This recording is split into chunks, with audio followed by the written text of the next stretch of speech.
Ladies and gentlemen, dear friends, Dobroveche, welcome. We thank you very much for joining us at this time of the hour.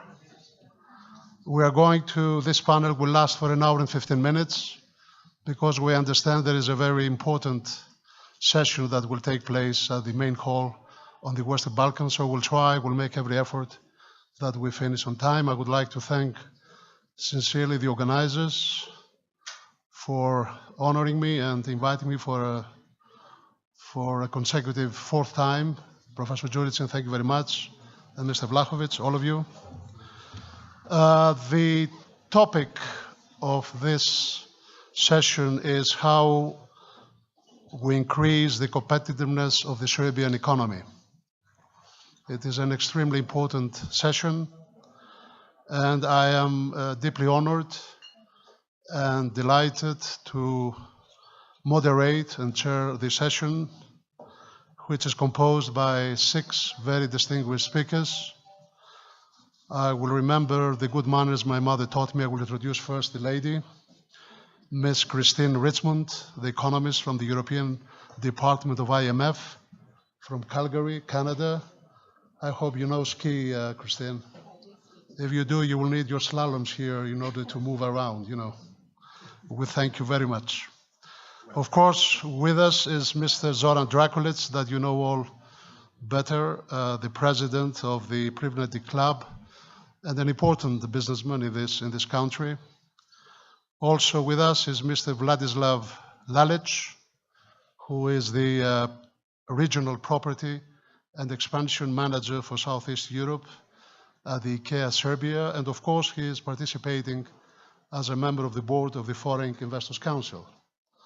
We thank you very much.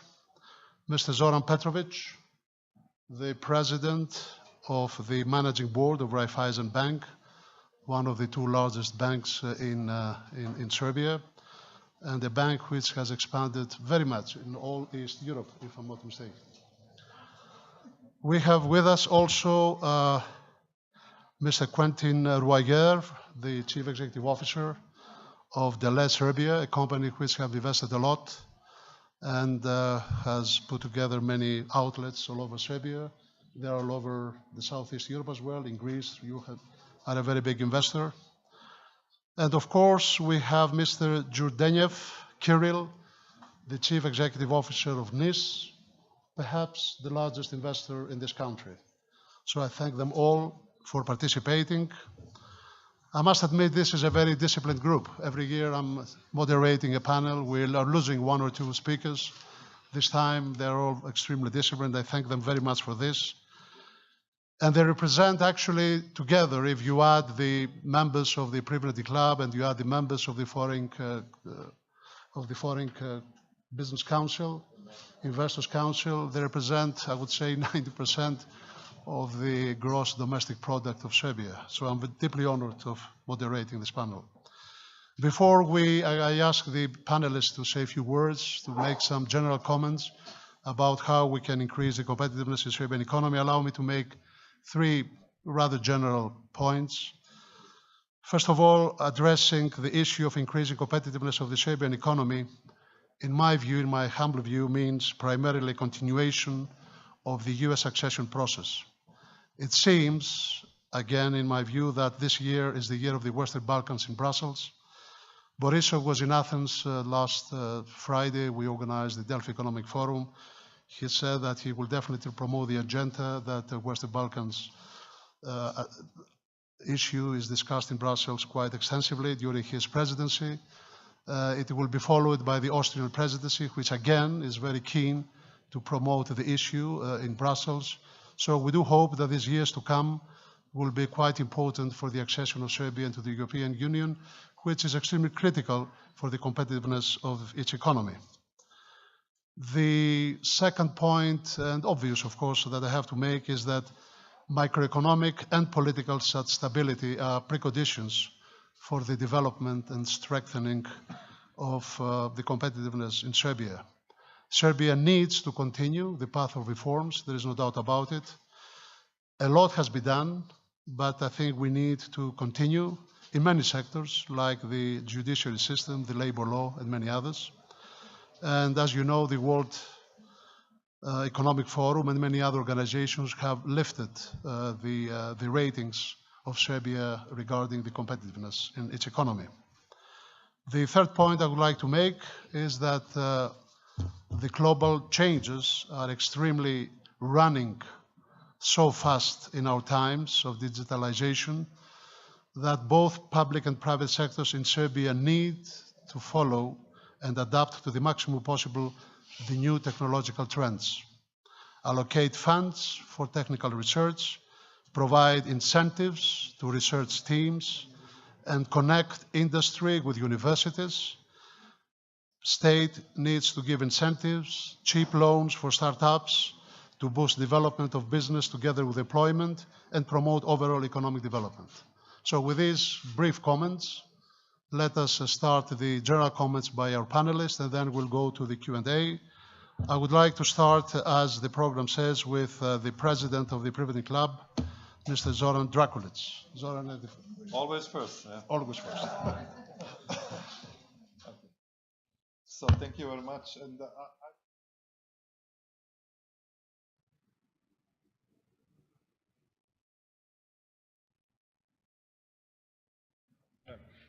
na početku imam ja generalni primjedbu vezano za ove naše susrete na Koponiku. Mislim da bi trebalo da postoji više interakcije, odnosno više razgovora između onih ljudi koji su zastupljeni ovde na konferenciji. Mi uglavnom imamo te panele gde smo ljudi iz istog sektora. I mislim da bi u buduće trebalo da, jutro smo slušali eksperte, slušali smo naše poznate ekonomiste, ali mi nemamo priliku da često sednemo sa njima i da raspravljamo upravo o ovakvim važnim pitanjima vezano za budućnost Srbije, što je, mislim da je ključno sada. Doduše, mi 15 godina govorimo stalno o tome da je danas neki ključni moment kada treba da nešto uradimo pametno, ali to ne radimo. Mislim, evo, to je samo za buduće organizaciju ovih sastava. S druge strane, pričamo ovde o digitalnoj ekonomiji, pričamo o nekakvim letećim vozilima, pričamo o kamionima koje u buduće neće voziti šoferi, nego će ići sami, a onda sa druge strane ovde dovodimo investitore da bismo zaposlili našu jeftinu radnu snagu. Mislimo da to nije budućnost Srbije. Upravo trebamo da radimo na tome da preskočimo tu neku fazu i mislim da imamo tog potencijala da odmah uđemo u to novo, da uđemo, znači, u tu četvrtu tehnološku revoluciju. I to će nam omogućiti upravo to da budemo uspešniji u budućem. Šta je ovde osnovni problem, i ja to pričam već 10-15 godina i sam sa sebi dosadan. To je da nemamo podršku privatnom sektoru u Srbiji. I to je suština. Znači, privatni sektor danas čini svega 30% GDP-a u Srbiji, to mora da poraste i to hitno. Dok to ne izmenimo, onda ćemo imati sve ove druge probleme o kojima ćemo, nadam se, danas pričati. I druga suština je ta da naš GDP mora da raste brzinom 6 do 7%. A to može upravo da nam omoguće te nove tehnologije, odnosno i novi ljudi i privatni sektor o kome pričam. Evo, toliko za uvod, ja ne bih dalje. Thank you very much, Mr. DRAKULIĆ. I cannot agree more that definitely the GDP needs to grow. I remember the research that McKinsey did last year and was presented here in Kopaonik, that within the next 10 years, the GDP of Serbia may increase by 140%. I hope they are right, and I hope that this will happen. Our next speaker, Vladislav LALIĆ from IKEA Group. Ja bih se složio sa gospodinom DRAKULIĆom, ja i on smo ovde prošle godine bili na panelu kad smo imali malu debatu oko toga da li su strani investitori povlašćeni u odnosu na domaće, međutim, slažem se sa ne bih zalazio opet u tu diskusiju i posle toga smo i otišli na čašu vina, tako da smo sve probleme rešili i sve nesuglasice, sad šalim se oko toga, ali to je tačno. Više bih se okrenuo, mi govorimo ovde o konkurentnosti i govorimo o činjenici o kažem, digitalizaciji, o svim tim pitanjima koje ceo svet, a Srbija nije izuzetak, priča. Međutim, ja lično mislim da uz, naravno, ovo sve što je rečeno do sada, ovde govorim iz prizme ne samo IKEA koja je konačno posle toliko godina došla u Srbiju, a nije to sad najvažnija i najposebnija investicija koja se desila, jako važna. Govorim iz ugla iz Saveta stranih investitora, gde u principu mi govorimo o tome da su kompanije koje u Savetu stranih investitora su predstavljene, su kompanije koje neguju najbolju moguću praksu poslovanja i kao takva, dolazak takvih kompanija, povećanje stranih i domaćih investicija, ne ovde stalno govorimo i jedno i drugo, će definitivno povećati tu konkurentnost. Mi smo, i zato se slažem sa gospodinom DRAKULIĆem, da ovde treba da sede na ovakvim panelima i ljudi sa druge strane, znači predstavnici vlade, da bi mi mogli u jednoj interakciji da pričamo o temama koje nas muče, a gde oni mogu da kažem tako, unaprede taj poslovni ambijent. Jer za svakog investitora, pre svega, jedna osnovna stvar je važna. Da li je to domaća kompanija, da li je to IKEA, Nestle, nebitno, je bitna predvidljivost poslovanja. I to je suština jednog, da kažem, a ta predvidljivost poslovanja će dovesti do većeg broja investicija, a veći broj investicija dovešći do povećanja konkurentnosti. U kom je to segmentu, to je sad duga i druga priča. Tako da se u potpunosti slažem i da ne dužim ovaj početak, mi smo na Savetu stranih investitora osnovali prošle godine jednu radnu grupu sa vladom Republike Srbije, čiji je cilj da unapredi i da poboljša preporuke iz Bele knjige. To su 7 oblasti koje smo se mi koncentrisali, ne moramo da ulazimo u te detalje, pošto su to dosta tehnička pitanja, u nadi i u najboljoj želji da ćemo na jedan strukturan način unaprediti tu poslovnu klimu i da će se te preporuke iz Bele knjige bržim tempom primenjivati i u praksi. Eto, toliko za početak s moje strane. Mr. LALIĆ, thank you very much. Definitely the foreign investments, the FDI, support greatly the issue of competitiveness in the economy.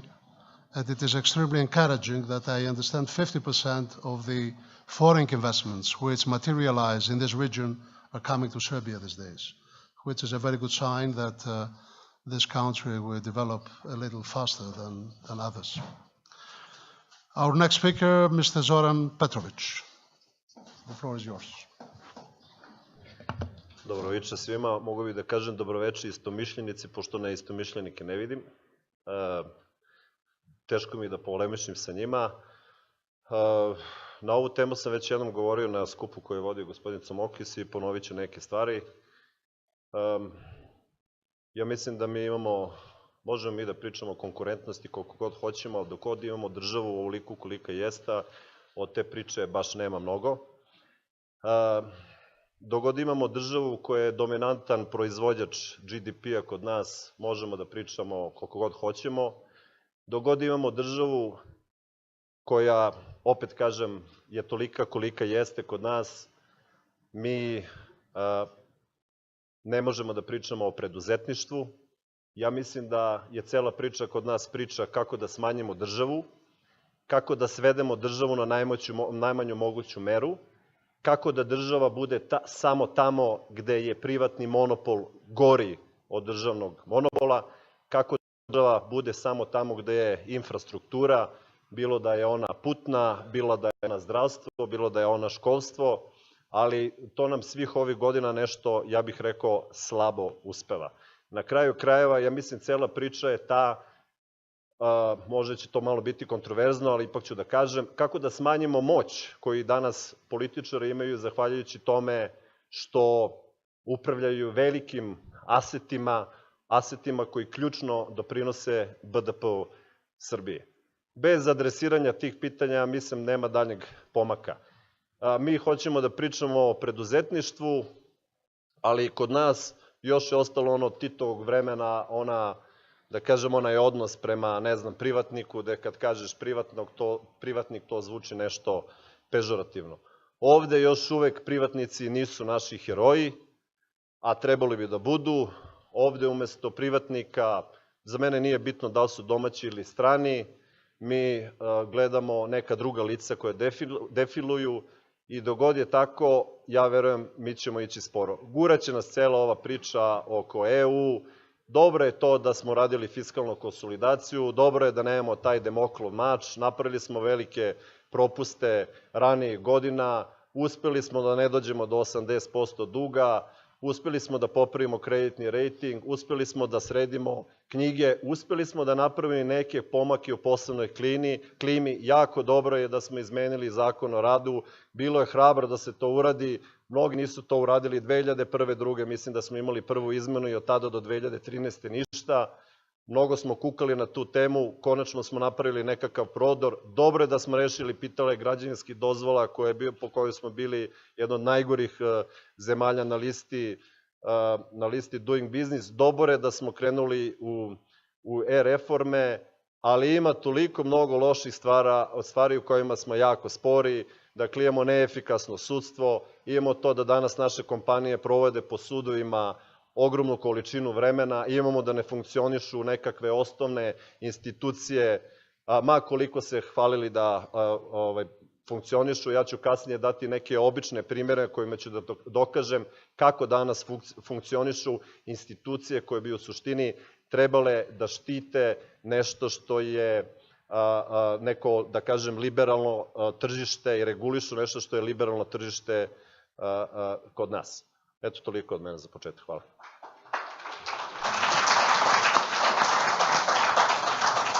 Thank you very much, Mr. Petrović. Thank you.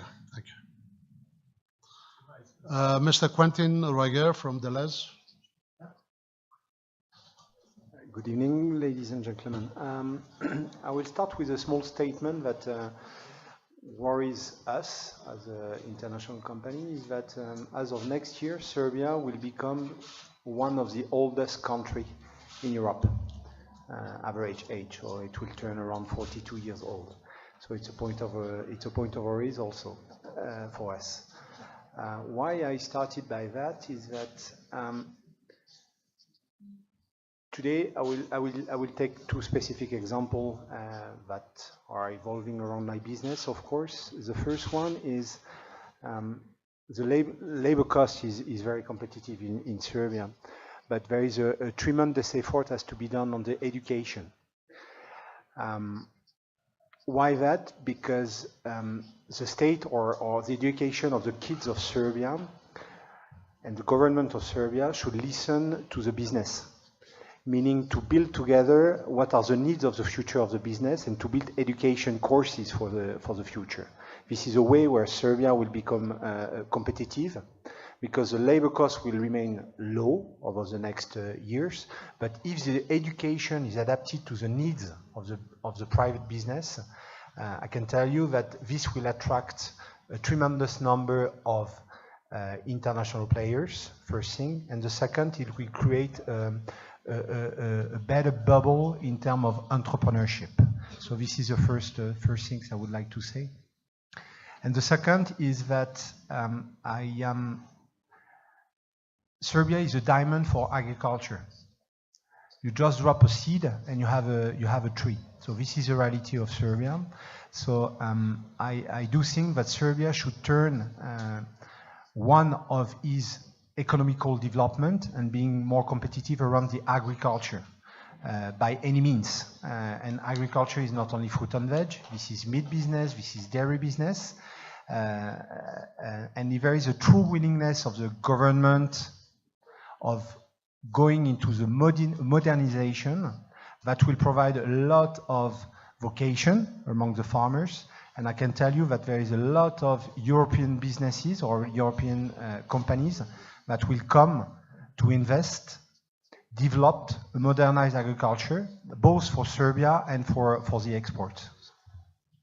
That's it for my side. Thank you very much, Quentin. And thank you for mentioning agricultural sector, because I remember in another conference that was said, the Netherlands has less agricultural land, and they export 65 billion euros of agricultural products. Serbia has a bigger agricultural land, and they export a little more than 3 billion euros. So you see the challenge and the opportunity which is ahead in the agricultural sector. It's just a pity that Holland, Yes, who doesn't have sun, is the biggest producer of tomatoes in the world. precisely. Thank you. So let us go to Mr. Kirill TYURDENEV from Nice. Kirill, the floor is yours. Yes, thank you very much. Thank you very much for inviting me, and I'm very happy to be here. Good evening. Well, when we are talking about competitiveness, we should talk about the competitiveness of the whole country and different industries. And as Nice is playing a considerable role in the economy of Serbia, we are contributing 15% of the tax and custom revenues of the country. We are contributing 1.3% of the GDP of the country. We are, by judging by the last year, by the numbers from the last year, we are the most profitable company in the country. So we're interested in the whole country to be competitive. Why so? Because we're working with hundreds of different businesses inside the country that should be also competitive, that should provide services to us, that should build something for us, or provide any kind of consulting, whatever services that we may need. What is needed to do that? You need, first of all, people, and second, you need technology. That's why what is important for the country is to invest in the education of the new generation, starting with schools and continuing with universities. We as a company are supporting this. We have a program, Energia Znanja, which is targeted at the key universities in the country in order to breed new talent inside Serbia. We also have an exchange program with Russian universities in our field, in oil and gas. So Serbian students are going to Russian universities and they get some part of their education in Russia. What we as a company are gaining from that? We are gaining competitiveness. And this is not just mere words. And there's a lot of hype recently about digital transformation, big data, small data, whatever. And you know, once I heard a comparison. Don't quote me on that, because these are not my words. All this digital transformation stuff is like sex between teenagers. Everybody talks about that, but nobody knows what is it exactly. So you have to understand exactly what it is. What is digital transformation? And we're inside Nice. We're really analyzing these opportunities and trying to first get the talent on board in order to use the digital services that exist or that will come in the future. For example, we have a scientific and technological center in Nice that we invested around 12 million euros lately. That has actually the second most powerful supercomputer in the region that provides us the possibility to analyze data and understand where to drill our wells, to build our wells, how to extract the oil and gas from the ground, etc. So, okay, you can invest dozens of millions of euros into technology, but then you have to have people that will use this technology. And in this center, we have about 50 students, 50 new professionals, young professionals from Serbian institutions, educational institutions that are using this technology now. And we're even exporting this technology to other countries like Russia, for example. So basically we get some requests from Russian companies and global companies in order to analyze their data, in order for them to be more effective in the oil and gas industry. So we're exporting intellectual capital by using Serbian breeded students that are working on this in this equipment. This is just one small example. I can talk a lot about this, that currently the technology provides you with the possibility that wells are talking between themselves, and you have digitalized refining facilities with a lot of different sensors that get the data together, and the artificial intellect make the decisions, or for example, just gives the options for the person to make the decision based on the data that is analyzed. So, as I said initially, what is competitiveness for us? This is the competitiveness of the whole country, and it's based on people with good education and on technology. Thank you very much. Actually, you take me immediately to my first question, and I would like to ask the panelists, except of course our IMF. It's your turn. Yes, I'm sorry, Christina. Okay. It's your deal now. Well, as a I'm not running one of the top companies in Serbia, but I bring a different perspective here. One, I've been working under the IMF program for the last 3 years, and we do talk to the private sector, and we do try and do analytical research. So I want to sort of take stock of where we see competitiveness from a macro perspective and briefly as a micro perspective. From the macro perspective, we've had macroeconomic stability restored. That means we have low inflation, we have fiscal surplus, we have interest rates at historic lows, and we're having very strong FDI. So that's great. But at the same time, we have low total factor productivity, which is supposed to be driving long-term growth in the country. We also have very low labor productivity. There's low private investment and low public investment. So this isn't great. Serbia has high human capital, but a lot of the times those individuals are going to leave Serbia for better opportunities outside. And that's not helping the future of the country. There's a very large state presence that Zoran and others have mentioned, and it touches every corner of the economy, which impacts the private sector's ability to be competitive. The private sector is small in terms of the number of employees, and so that needs to change. There's also the large informal economy, and yes, progress has been made, but when you have statistics that say that 1/3 of businesses are at least doing some of their business outside of the formal economy, that's not creating a level playing field.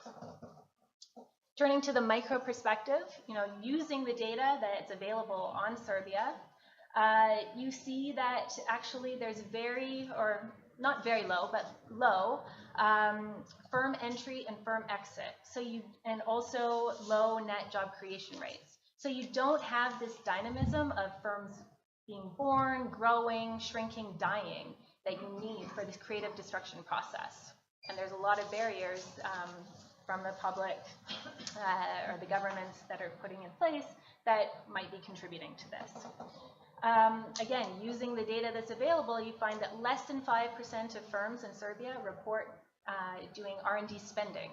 That's ridiculously low. That shows up as only 0.3% of GDP for the private sector.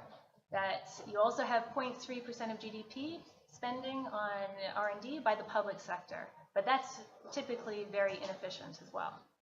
And lastly, I just want to point that when we look at how firms are operating, I'm not naming any names here, but these firms are not operating efficiently. They're not using their capital efficiently, they're not using their labor efficiently. So they're misallocating their resources, and this is very costly at the firm level and also at the aggregate level. And this is very prevalent in the service sector, where you don't have international competition, much less so in manufacturing, because you do have to compete internationally. But it's also influenced by government policies to give subsidies for employment to certain firms, policies for tax incentives, audit market regulations. And all of these things are very costly for growth and for the future of competitiveness. Thank you, Christine, very much. Are you optimistic that some of these thoughts are going to be implemented soon, shortly, or in the medium term? Well, I would hope that progress is going to be made. Okay. We, as the IMF, are here to help the authorities make progress in these areas. But there's a vast agenda that the government needs to tackle. And do you want me to elaborate? Please, okay. please. So in the short run, I think the first thing they need to do is keep the macro stability. You know, it's paying off, and let's get more benefit from that. And also follow through on the reforms that are already taking place about lowering the barriers to entry, reducing red tape, reducing informality, moving more to electronic services. There has been some progress, but why are there barriers to e-signature, electronic record keeping? This is a modern way of doing business. Why aren't we doing it in Serbia? Tax administration is a big constraint. We need to make it easier for firms to file taxes and make it more predictable. This also relates to tax policy. I'll just point to one thing about the different charges, the fees and charges. There's a lot of parafiscal charges. One that isn't being tackled, I think the firma arena is a big one that really needs to be touched on. And I guess I'll stop there for the short term. There's a lot to do, though. Thank you, Christine, very much.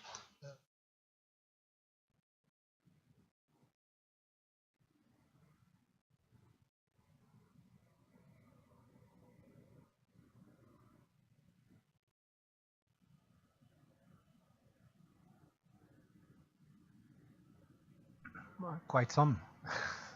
No, I'm with Kirill very much. It means that my business is we are employing 12,000 people, and this will remain for the coming years, because we can speak about digital, but 85% of the worldwide population will continue to go to a grocery shop to buy food. How they will buy food in the future in the store experience will be very different. So the initiative we run, or we have a big lack today. Why I insisted on the education is that the new goal will be data. Okay, so it means that we are surrounded by data, we are creating data. So we are investing quite some heavily in technologies.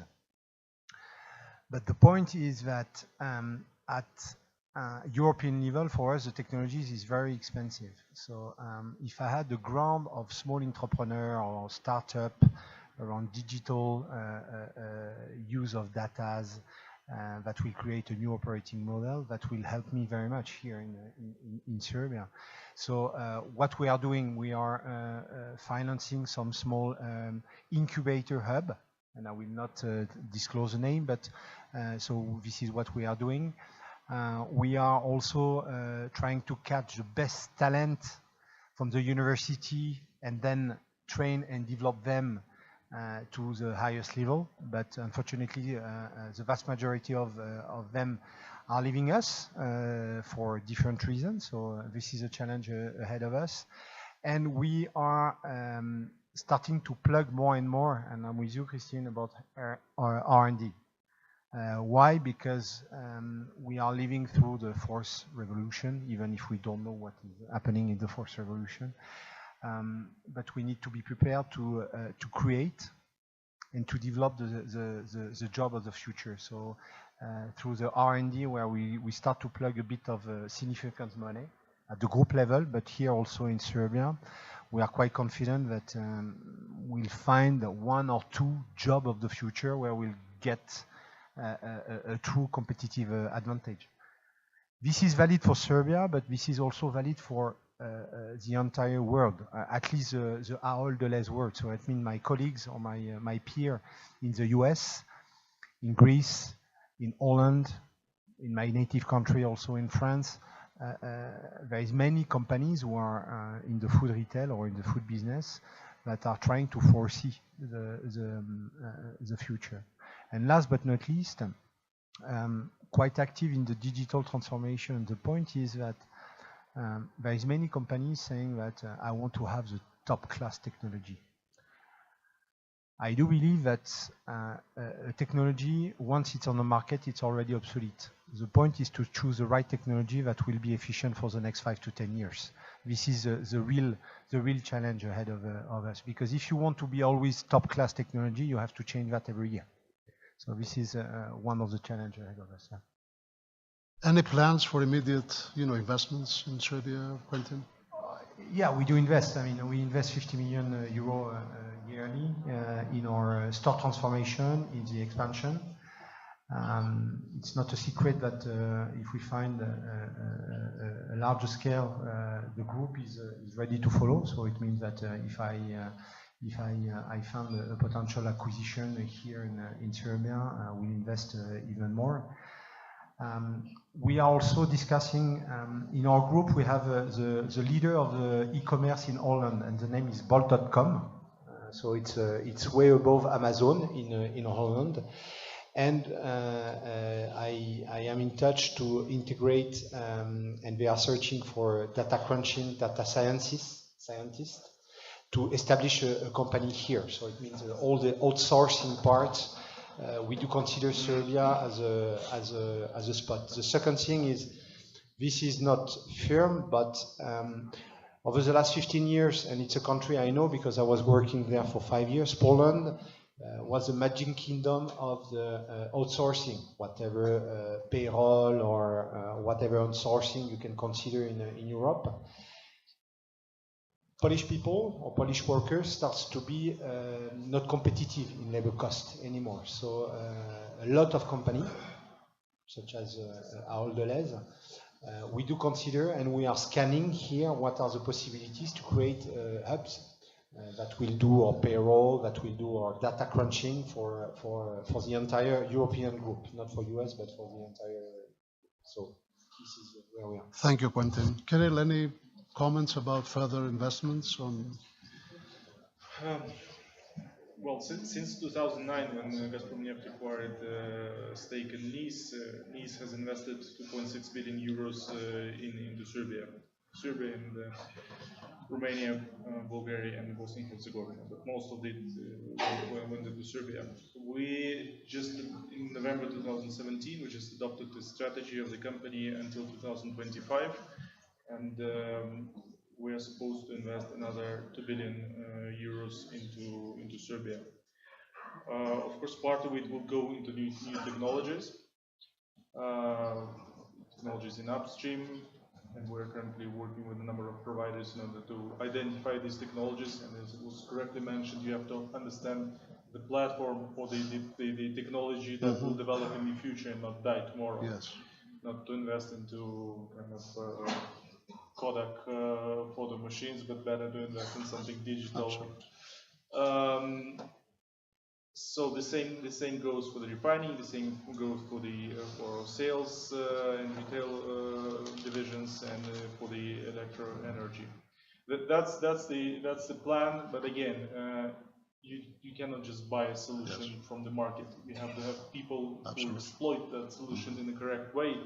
And what is a challenge for our company, 10,000 employees, 10,800 employees, we need to change the culture inside the company, and we have to attract young, smart, ambitious people that are driven by the ambition to do something new and extraordinary. And it's difficult, it's a challenge, because when you are in such a big company, regulated, a lot of procedures, a lot of bureaucracy, everybody was wearing suits and ties, etc. And these youngsters, they want to go into something fresh, startup type of company. You have to create a certain environment.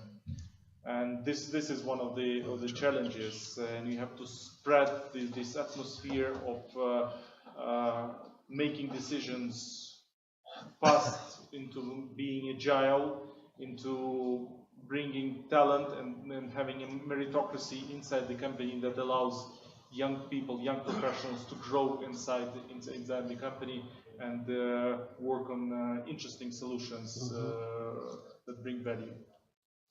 Thank you, Kirill. Zoran, I see. Yes, please go ahead. One thing, and it goes in the direction of Kirill and Zoran.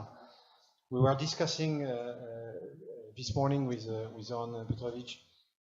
There is a survey in Serbia with when you interview the people out of the university, 80% of these youngsters that are, or kids, they are aiming at entering public sector. So there is something that has to be changed in terms of culture. In that, so they go more for safety of the job than taking risks and being entrepreneur or working under a higher level of pressure in the private sector. This is all true. Would you like to comment? First of all, speak about Raiffeisen, and also I saw a question to you, Mr. Petrović. Yeah, so I said I'm going to answer in that. Please, good, great. Okay, good. I mean, it's not nije ovo platforma da reklamiram Raiffeisen, zaista mogu da kažem par stvari, ali mislim da će ljudi loše razumeti i ne želim ovo da iskoristim za reklamiranje firme. Mogu da kažem da Roste investiramo u digitalu, da su naše investicije godišnje nekih 7-8 miliona evra, za razliku od investicija koje su bile tamo negde 13. 14. koji su iznosile oko 4-5 miliona evra, da ne znam, imamo prvog chat bota, da taj chat bot već 100.000 ljudi ulogovalo na njega, da smo prilično aktivni i u instituciji koja se zove Digital Serbia, koja radi neke mnogo dobre stvari, između ostalog i na temu edukacije, da radimo puno toga na, možda neko video, imamo potpuno nove brancheve, da smo napravili multifunkcionalne mašine koje naravno postoje svuda na svetu, ali mi smo napravili jedan twist gde su sve kartice koje imaju promet na nas, da to ide direktno u core sistem, na taj način štedimo pare i ne idemo preko procesora, da smo na taj način smanjili nivo transakcionog biznesa u filijalama, da smo skupi tamo u uslugama kad neko hoće da plati infostan,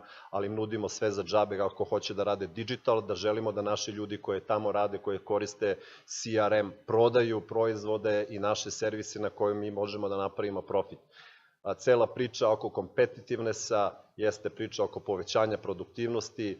Povećanje produktivnosti je to što donosi return on investment. Ova zemlja ne može da raste 6 do 7% o kojima je Zoran govorio ako mi u privatnom biznisu nemamo return on investment. Ja ću da vam kažem, kad izbacimo prošlu godinu, ovde svi ljudi misle da banke prave neviđene pare.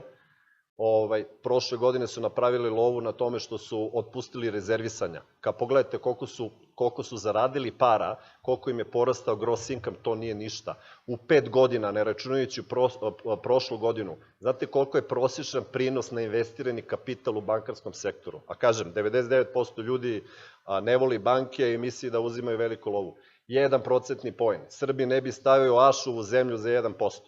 Prema tome, naravno, radimo dosta na to da se osvrnem na jedno pitanje koje je bilo oko toga šta smo mi radili to u MČM-u dok sam ja bio predsednik do pre koji dan, pošto kažu ljudi kritikujem tekuće stanje. Ja spadam u one ljude koji pokušaju da budu objektivni. Ja pohvalim šta je dobro i rekao sam, zakon o radu je izvanredna stvar, MČM je zajedno sa USAID-om dao ključni doprinos. Evo to kažem sa rizikom da me spljuju svi oni koji danas pljuju zakon o radu, a ima levičar u ovoj zemlji koliko god hoćete.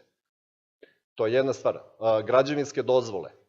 Tu smo dali ključni doprinos. Radili smo zajedno sa Zoranom Mihajlović, sa Naledom, sa drugim organizacijama. Nemerljiv doprinos smo dali i popravljamo te stvari. Konverzija. Iz prava korišćenja u prava vlasništvo. Da li znate da smo na našoj konferenciji uspeli da isteramo obećanje od ministra zdravlja da konačno u ovoj zemlji dođu bar 23 ili 24 inovativna leka da naš narod može da koristi nešto što je najsavremenija medicina.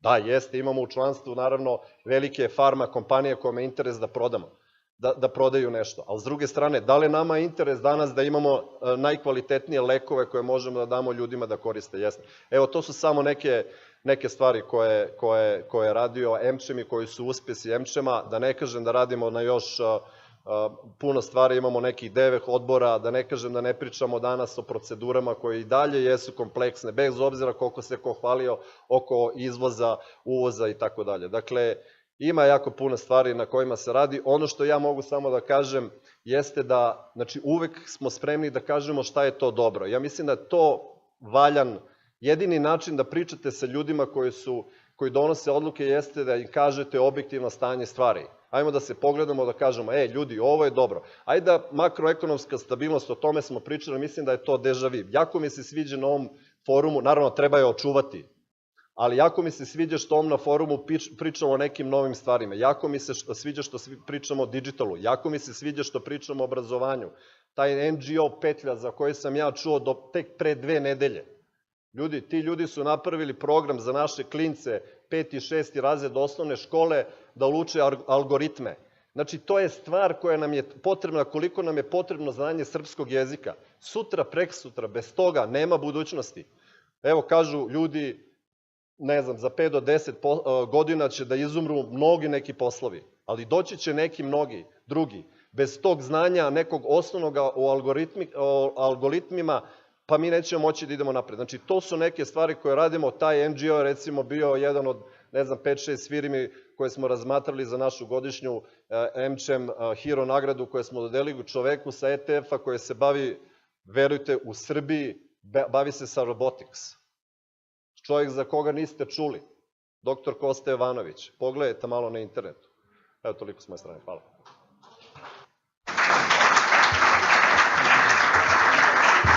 Thank you, Zoran. The other Zoran. Okay. We have a nice, interesting question as well. Yes. I will do it at the end. Yes. Znači, vezano za našu kompaniju, ono novo što radimo i što je veoma interesantno je to da smo prvi u Srbiji koja radi kogenerativno postrojenje, odnosno jednu termoelektranu od 2,4 MW koja će biti gotova, Bog da, do kraja ove godine.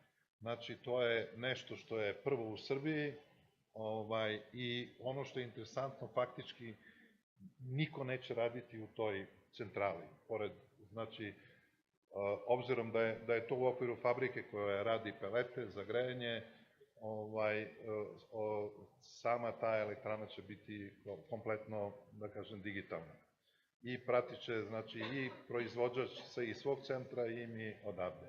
Ja bih rekao, komentarisao ovo oko mladih. Pa normalni mladi traže posao u javnom sektoru zato što ga u privatnom malo ima. Znači, upravo je to ono o čemu pričamo danas, to je da privatni sektor moramo da pokrenemo, mora da bude više investicija da bismo zapošljavali te mlade ljude koji, nažalost, odlaze u velikom broju inostranstvu. I to je ono što je verovatno jedno od najvećih problema ovde. I komentarisao bi nešto kod Kristin vezano za, ja ne znam kad vi pričate sa ovom našom centralnom bankom, kako mi možemo da budemo kompetitivni ako u jednoj godini nama apresira kurs 5%? Na bazi čega, na bazi kojih to pokazatelja je to, da li je to normalno, mislim, da li vi sa njima, ili da li je sad nama važno da nama inflacija bude 3%, pa nek bude i 7%, ili da bude 6-7%, ali ako mi izvezemo 500 miliona evra više, zahvaljujući tome što da kažem, smo malo digli inflaciju, a exchange rate, ajde bar da ostane flat, a ne da depresira valuta koja, to nije normalno, mislim, koliko se ja razumem u ekonomiji.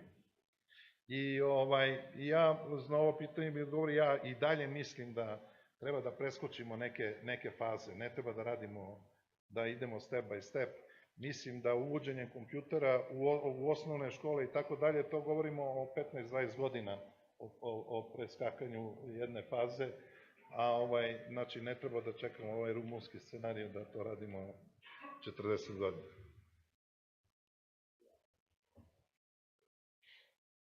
Christine, would you like to comment on this? Equal time. Okay, well, I'll respond to your comment 2 ways. One, the IMF is more of looking for exchange rate flexibility, both sides, because what goes up goes down and vice versa. And I think that we really need to think longer term. You might benefit from the exchange rates in your favor 1 year to help your exports, but what happens the next year? you can't just rely on the exchange rate to be able to export. You need to raise your productivity, you need to have a better quality product to compete with foreign companies, and those fundamental things are going to be what drives the company's bottom line and the success of the company, much more so than the exchange rate movements from one year to the next. And I also recommend hedging, if possible. We actually, I mean, it's not an issue today, but we can discuss about this for hours, you know. My opinion, you know, as we are in this transition process, you know, I mean, you should be more flexible on inflation and exchange rate, you know, but not on the way they're doing today, you know. I mean, how our currency, why they are appreciating the currency? I mean, there is, according to my opinion, there is no justification in this economy. I mean, I cannot justify it. So, I mean, maybe in 7-8 years, you know. I mean, so when we, yeah. Okay, you I think Zoran can make a point. Yeah, I would just give a credit to Zoran. Na temu, znači, exchange rate-a, ja mislim da nije dobro da imamo nominalnu aprecijaciju kursa. Ljudi, malo pre ste govorili o tome gde je naša produktivnost. Slažem se naravno da kurs ne može mnogo da pomogne, ali isto tako se slažem da se nešto promenilo u našoj privredi, pa smo podigli izvoz. Do pre, ne znam, 5-6 godina smo izvozili, kukuruz bio glavni izvozni proizvod, pa odjednom to postala kola i tako dalje i tako dalje. Znači nešto se, struktura se promenila, popravili smo taj racije pokrivenosti uvoza i izvozom, stvari idu na bolje, ali nisam baš siguran da mi treba da nominalno apresiramo našu valutu. Na kraju krajeva mi treba da podržimo ono što je zdrav biznis ovde, razmenjive sektore. Ti ljudi danas imaju, znači ako imaju nominalnu depresijaciju kursa, aprecijaciju kursa od 3,5 ili 4%, a realno verovatno negde oko 5,5%, ti ljudi znači danas M plaćaju inflaciju, imaju dakle 3%, M plaćaju dakle iz izvoza dobijaju manje dinara nego što su ranije dobili i prema tome na neki način ti su ljudi izgubili pare, a to je ono što treba da nas digne. Nijedna mala zemlja nije uspešna ako u njoj po meni dve stvari, a pogledajte sve male zemlje koje su uspešne, pošto imamo mi malo građana, ne možemo mi da dignemo biznise i ekonomiju sa nas 7 miliona, nažalost. Ne bi nam tu pomoglo ni Kosovo. Ali zemlje su uspešne zato što rade dve stvari. Dakle, prvo, dominantan uticaj je uticaj privatnog sektora. Ja ću da budem još radikalniji. Zaboravite ideju da korporatizujete srpska javna preduzeća, od tog posla nema ništa. Videli ste kako smo korporatizovali srpske banke, pa gde smo završili, koliko smo para pukli. Dakle, mi sirotinja se ponašamo kao da smo najveći rasipnici. Pukli smo za one 3 banke oko 800 miliona evra. Pitaj Boga, verovatno bi neko mogao da uzme ekonomisti da saberu koliko smo pukli na ova javna preduzeća. Sve ove pare što smo uzeli ovim penzionerima, mi smo grunuli u ovih nekoliko javnih preduzeća o kojim debatujemo 20 nešto godina. Ima ovde među nama ljudi koji su se bavili tim javnim preduzećima čak negdje i od 80. godina. Ne znam, sve živo smo o njima napisali. Svaka čast vladi, uspela jednu stvar, ja sam mislio to treba ugasiti, uspeli su da naprave, da prodaju Smederevo, skidam kapu, ali vera nisam verovao. Ali opet to, kažem, treba priznati neke stvari. Znači, zemlje su uspešne, da se vratim, zato što male izvoze i imaju jako veliko, te zemlje imaju jako veliko učešće privatnog sektora. I ajde da se ne bavimo drugim stvarima. Hvala.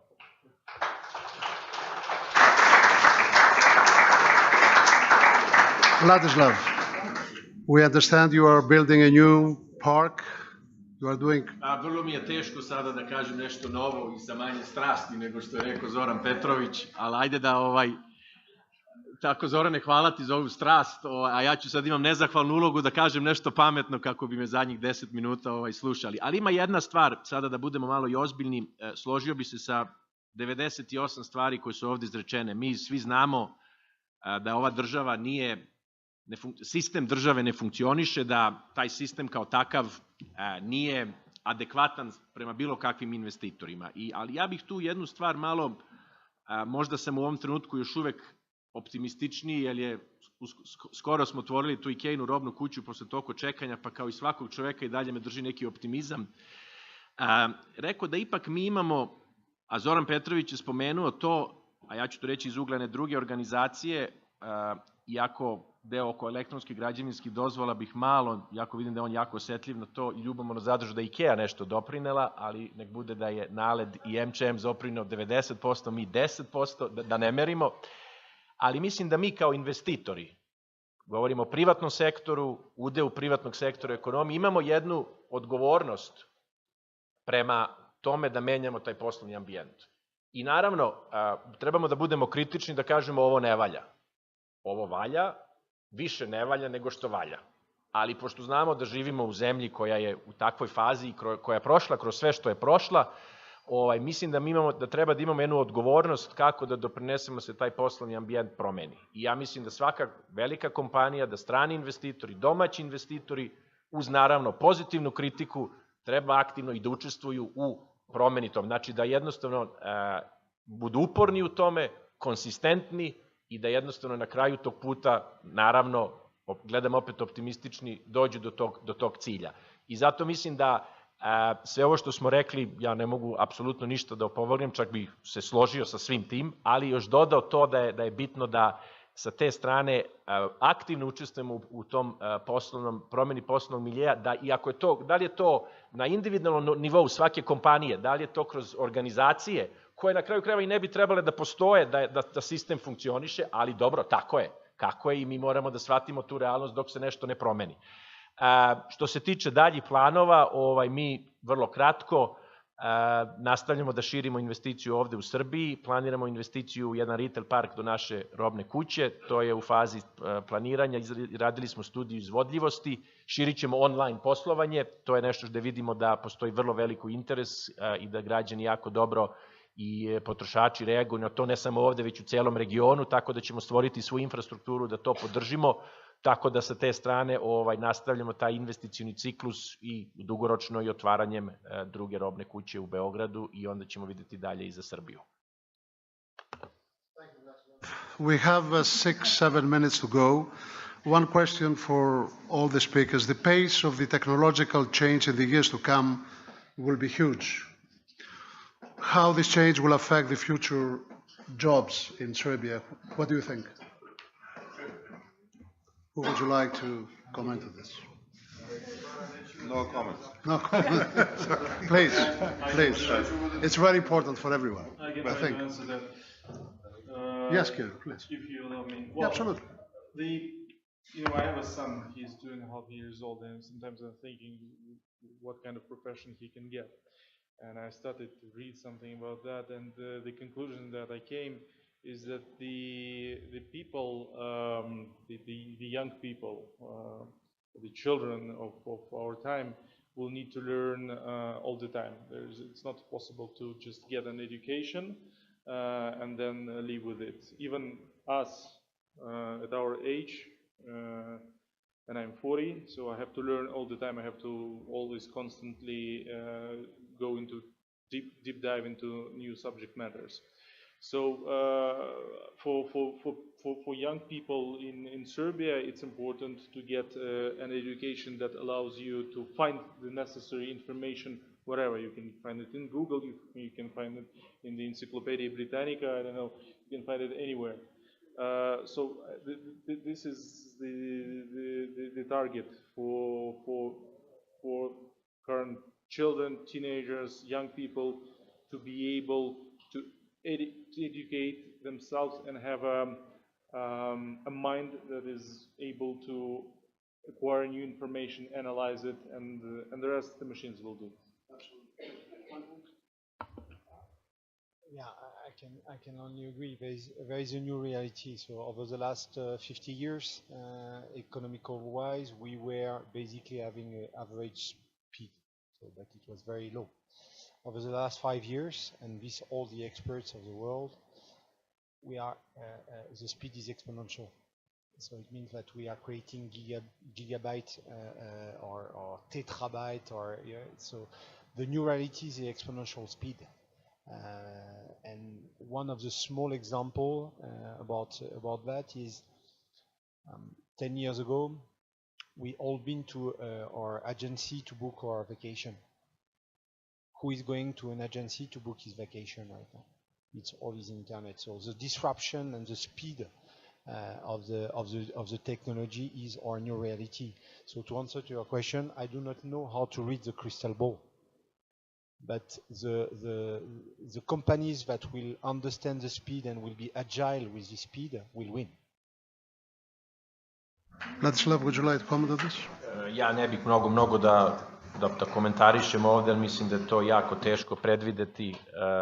Živimo u svetu koji se toliko brzo menja da jednostavno ono što je pre 10 godina bilo normalno, mi smo gradili robne kuće negde na sred poljane i ljudi su dolazili da kupuju te robne kuće. Danas ljudi naručuju sve više online, danas ljudi žele da budu mnogo komforniji, da imaju veći izbor.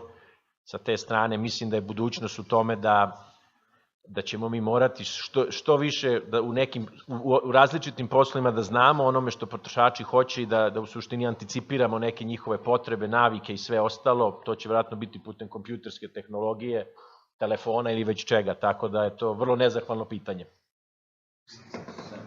Thank you, Vladislav. Quentin.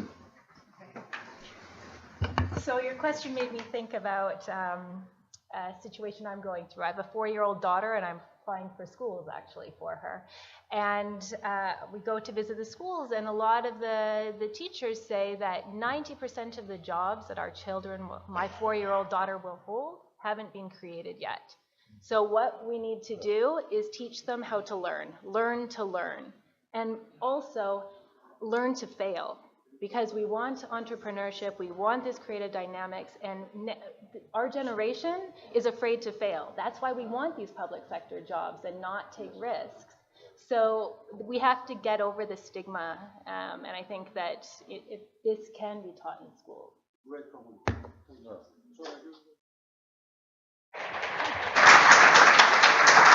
Being the first will be the last. Upravo ovo što je Kristina rekla, gubitak jedne vrste posla kreirat će nove poslove. I to je jedan trend i sa tim treba da se pomirimo i da će verovatno nove generacije brže menjati u toku svoje karijere, imaće više promena poslova. S druge strane, otići će puno ljudi u neku vrstu servisa, znači više će se ljudi odmarati, imat ćemo više neke nove poslove. Ali nismo odgovorili na ovo pitanje, ovo je tačno, da. Suština je u tome da upravo ono što mi nemamo još uvek, a to je to kapitalno tržište, treba hitno da ga razvijamo.